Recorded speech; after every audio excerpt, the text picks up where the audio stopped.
Well, listener, thank you. I just started looking into that. My only concern is if I have a TikTok account or an IP address or whatever it is that logs in from somewhere else, I may still be going, but will there be an audience, right? And are they really going to shut it down anyway? Guys, this is how it works, the top levels. I mean, the bottom line is I'm not saying there's certain untoward things going on, but the bottom line is it's a multi billion dollar company. It's the Chinese Facebook, if you will, the Chinese Google.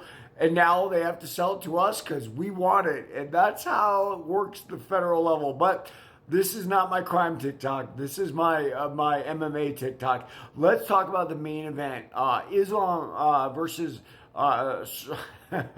Sarukian. Look, a lot of people made a big deal about Sarukian being rich. Guys, it's a lot about nothing. I remember Gilbert said this during one of his interviews. He said, "Look, I come from a normal middle class family. My father and mother love me, and I don't have any of that." And it was in the lead up to his fight with Masvidal, and Masvidal plays that street angle of where he comes from or whatever. Here's what I have to say about that. Guys, being rich is actually an advantage in any situation you're in. It's about dedication and hard work. When you're rich, you can tune out other things. You don't have to work. You don't have to do other things.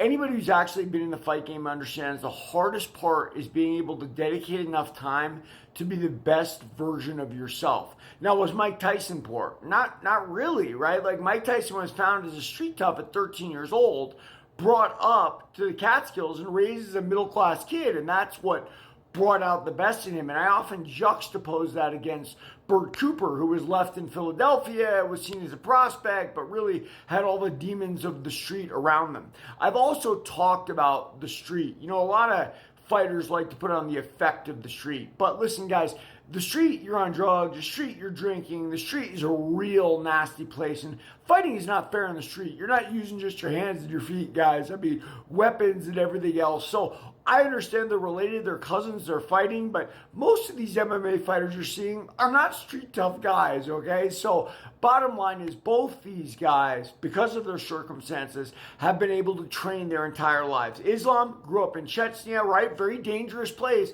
Not street dangerous, a different kind of dangerous, right? Chechnya has constant war because of the Muslim separatists and whatnot. So he essentially grew up in a war zone, which is very different than growing up in an inner city or whatnot like Mike Tyson and Bert Cooper did. So listen, it's a lot about nothing with their pasts. It's all about who can enforce their will. Here's my problem, guys. I really don't think Sarukian is big enough to take down and muscle Islam. I know that being smaller adds some speed elements, but Islam's been competing at the top for a really, really long time at this point. He's number one pound for pound on a lot of people's lists. I would be shocked if Sarukian was able to repeat the performance he had against Islam. Let's not forget, Islam got knocked out. I think it was by some Brazilian guy because Khabib's father and Javier Mendez got in a fight over whether he should grapple or whether he should strike the guy.